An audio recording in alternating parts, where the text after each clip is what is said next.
Let's do a problem from your lab assignment from section 5.1. Find the sum of the infinite geometric series.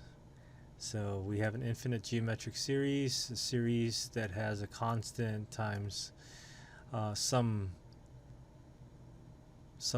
value raised to the nth power, where n is the index going, in this case, from 0 to infinity. So the geometric series formula tells us that we need to figure out the first term of the geometric series and then figure out that ratio. So the first term of the geometric series, when you put 0 in for n, it's going to be 8 times 0.75 to the 0th power, but 0.75 to the 0th power is just going to be equal to 1. So our first term is 8. I have to warn you that if this n does not start with 0, then your first term is not going to be 8. So always look out for the first term, whatever the first term is.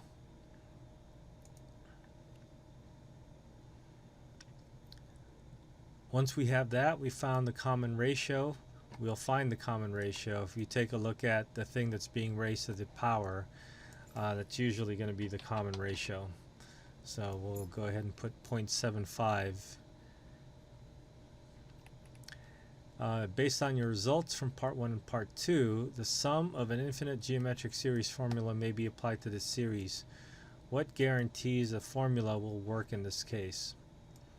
The first term has an absolute value greater than the common ratio.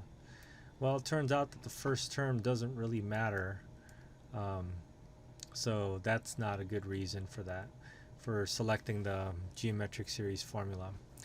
The common ratio is less than the first term of the series. I don't think that's the right one either, because we're not comparing the common ratio with the first term. The common ratio has an absolute value that is less than the first term in the series. That's not what we want either. The common ratio has an absolute value less than 1. I think this might be it, but let's take a look at the other two options. The first term of the series is positive. That's not necessarily true, or that doesn't have to be true for it to be to work. And then the first term of the series has an absolute value less than -1. Again, we don't care about the first term in the series. This could be negative, this could be bigger than 1, less than 1, whatever. It doesn't matter. So this geometric series formula works when your R value, and this is one way to write it, when your R value is between -1 to 1. Another way to write this is to say that the absolute value of R is less than 1. And so if that's true, then this formula can be applied. So we'll say that the common ratio has an absolute value less than 1. It's equal to 0.75. And so we compute the sum. So this is the sum that we want to use. This is the formula that we want to use. So we'll use that formula to make our computations, and then we'll put in the first term. The first term was 8 in our problem, and then the ratio, the common ratio, was 0.75.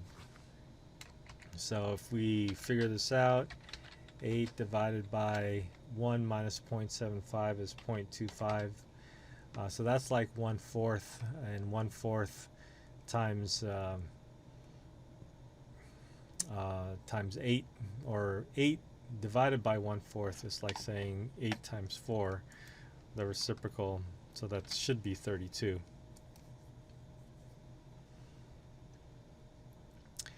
Okay, so I hope that helps. Good luck.